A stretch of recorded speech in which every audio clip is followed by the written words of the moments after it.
And welcome to episode 49 of Love at First Scent with me, Persolaise, coming to you today, as I have been for the last few episodes actually, on YouTube Live. Thank you very much indeed for tuning in. I'll get the plan for today out of the way straight away. What I'm hoping to do, actually the first thing I need to do, and I always forget to do this, is to just make sure that we are coming through. Usually somebody is kind enough to say hello as soon as they have tuned in. I don't particularly want to see an advert. Thank you very much, YouTube. Okay, here we go. I think we're fine. The plan for today is this. Hello, everyone, says Ashfaq. Hi, Ashfaq. Thank you for tuning in. Good afternoon, Persolaise, says Q George. Thank you very much. The plan for today is this. This is going to be a single perfume episode. Angeline, hi, you've tuned in. Thank you very much. And thank you for the community tab tip, by the way. We're going to look at the new Gucci Bloom in this single perfume episode, but we will then take a very short break, as much time as YouTube needs to sort out that episode. Usually it seems to take about 10 minutes, doesn't it? And then we will go straight into episode 50, which will be one of the longer form episodes where I have got something kind of special lined up to mark the fact that we have reached episode 50, which doesn't seem possible. But for the benefit of those who are not watching the live broadcast and are watching the recording, I should say again, you are watching episode 49 of Love at First Scent. Lots and lots of hellos coming through, and I promise I will try to go back to them. If you haven't yet subscribed to my channel, please consider doing so. If you'd like to give me likes and hearts and thumbs up, etc., etc., please feel free to do so as well. More importantly, questions and comments are always very welcome. Don't forget, I do a blotter update a few hours after the broadcast to share some thoughts on how the perfumes we've looked at have developed over the course of time, because we mustn't make initial judgments on the perfumes.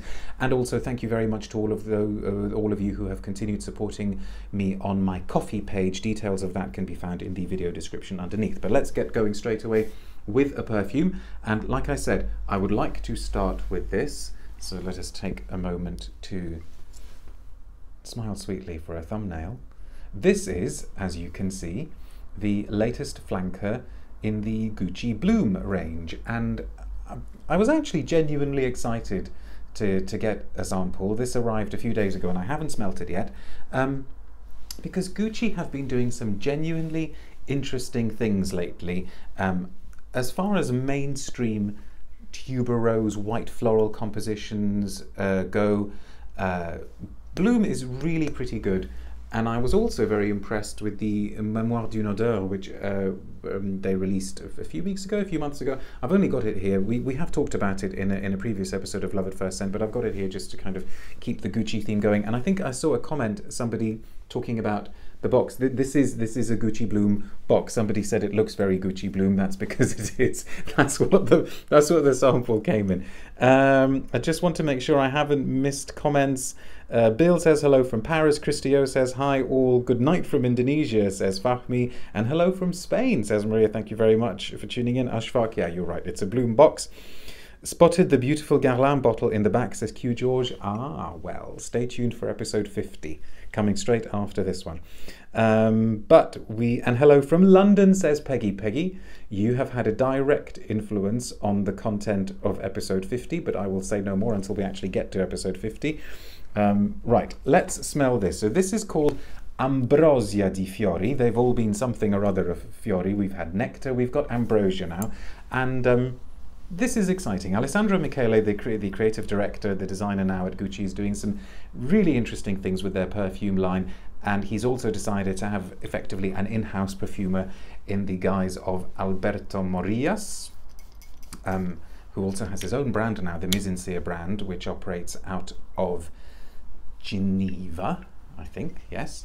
Right, oh, wow, okay. Oh. See, as far as initial bursts are concerned, as far as the opening's concerned, the Bloom scents are actually not half bad. This has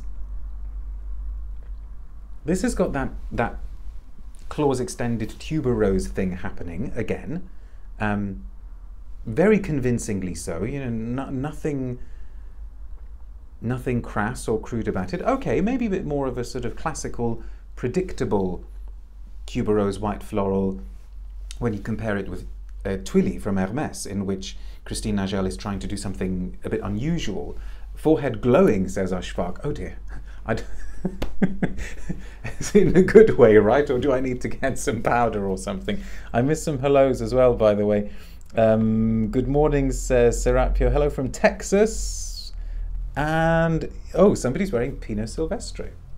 Classic choice. So okay, it's perhaps not doing anything wildly inventive with tuberose, but it's really, really appealing and, more importantly, convincing, which is not the kind of thing that you find yourself saying very often about a very mainstream release. What's different about this one? It's got a touch more greenness about it, and maybe something less white, I guess. So it's not an all-out tuberose. It's very, very rich, though. There are some perfumes that immediately make you think of textures. I think the one that instantly comes to my mind as a kind of quintessential example of that is a vintage version of Jean Patou's Joy Extrait, not Christian Dior Joy, okay?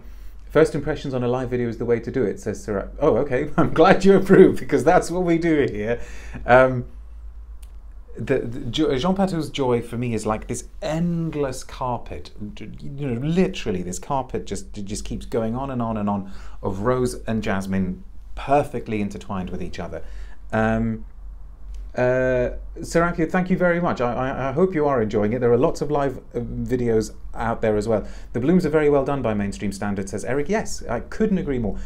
And this has got that texture feel to it as well, you know, where you feel yourself sinking into softness, and you can't help but just allow the shoulders to relax, and you want to close your eyes, and you feel sort of all the tension receding. You know, not that I'm kind of advocating this as an example of aromatherapy, you know, go and buy Gucci Bloom and it'll make you feel better, but that sensation of very, very, very gently falling onto a plush surface is what this seems to evoke. And the colors are sort of various shades of red. I mean, it's interesting that they've gone for that, what would we call it, scarlet terracotta? I'm sure you know, the Meryl Streep character in Devil Wears Prada would know exactly what that colour is. I'm not particularly good with colour names. We'll just say it's red, brick red, but it is a kind of scarlet terracotta.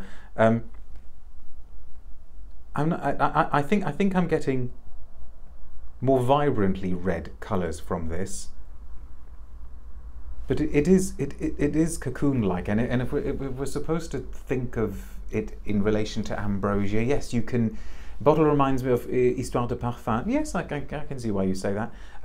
If we're supposed to think of Ambrosia as being, you know, something that the gods might drink, you could go off on a flight of fancy where you picture the ancient gods of Rome dousing themselves with all of this. It'll be very, very interesting to see how it develops, and you know, it's not only is it a mainstream release, but it's a mainstream flanker, for goodness sake, and it starts really well. I think Gucci have got a lot to be proud of from their perfume range at the moment. Anyway, there is a press release. It's very, very brief. You will be relieved to know. Let me bring it up for you now. So, invoking a banquet of an ancient world. Yeah, I can go along with that. Ambrosia was the sustenance... Oh, sorry, they're talking about Ambrosia.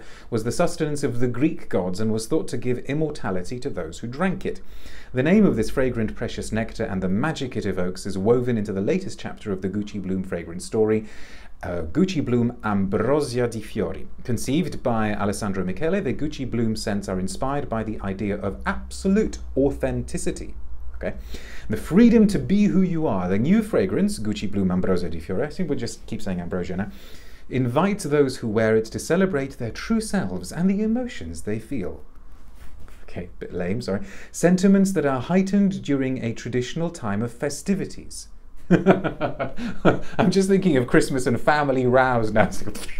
What was it a Saturday Night Live sketch where they had this family where everybody was about to row, and then they started singing an Adele song and everything was okay. Well, look it up. Look up Saturday Night Live Adele. I think they were singing Hello, was it? And anyway, so yeah. So the latest Gucci flanker will prevent any family rows. Matching this expression, the perfume is deepened in a refined eau de parfum intense. The blend begins from the original Gucci Bloom eau de parfum, and the notes of its trio of noble and rare flowers, jasmine, bud extract, tuberose and Rangoon creeper, enhanced by two new ingredients that radiate with elegance and deep femininity, orris and Damascena rose. An imaginary garden redolent of flowers and plants in diverse types and colours. The original Gucci Bloom scent dreamt up. Yes. Let's get to the...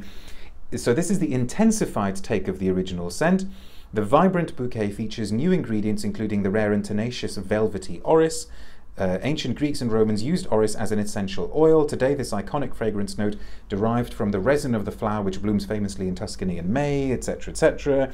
The other new note, Damascena rose, is a truly iconic breed of rose harvested in the early morning, just before that initial cup of tea, to give the powerful rendition of the flower. Instead of a classic pyramid construction of top, heart and base notes, Gucci Bloom opens fully at once, with the notes of noble and rare flowers. Again, jasmine bud extract. Okay, we've had this.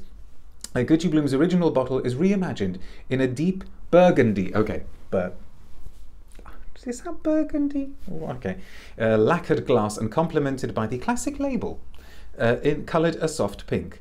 The same light pink on the outside carton, etc., etc. Okay, so not a vast amount about the smell actually. And what were they saying? Orris and rose. Let's have a re-sniff before we finish this and move on to episode 50. And apologies if I missed any comments. Let me see if I can find them now. Wake up, please. No, is it going to wake up? Maybe it's not going to wake up. What have I missed? I like today's shirt choice too. Thank you very much, Angeline. This shirt was a gift. So I'm allowed to say I like it as well. Serampio says, I'm just surprised that the perfumer is Alberto Morillas. He mostly does mainstream fresh scents. I don't think that's necessarily true. Look up what he normally does. And Ashfaq says, me too, as in you're surprised. Anna says, hello there. My favourite bit of these first impressions is your dissection of the press releases. Good. Because we do a lot of that. How are the musks in it, says Ashfaq. Trust Ashfaq to ask about the musks. And also Alberto Morillas, as we know, is the king of musks. Okay, it's not coming across as crazy musky at the moment. I mean, obviously there are musks there in the base, but you know, this is not CK1 with tuberose and rose at the top. It's very, very, very strongly floral, and somebody basically just took a great big bunch of musk dipped in flowers and whacked you in the face with it, says Peggy. No, no. No, it's Eric says, off topic, but I'm curious about that whopping bottle of Chamad. Stay tuned for episode 50. It is beautiful, isn't it? But we'll talk about it in the next episode. Is the orris similar to the one in Oh Unknown by Imaginary Authors? Sorry, I don't know that Imaginary Authors one. And I'm not crazy about the perfumes I've smelt from that line anyway. I like Gucci Guilty. The Absolute. Yes, absolutely. That was really, really great. And Ashfaq says Chamad. Love. We need to stop talking about the Guerlain because that's for the next episode. We need to focus on the Gucci people. We're about to finish this one anyway. So I will be very, very curious to see how this develops. So watch out for the blotter update in a few hours.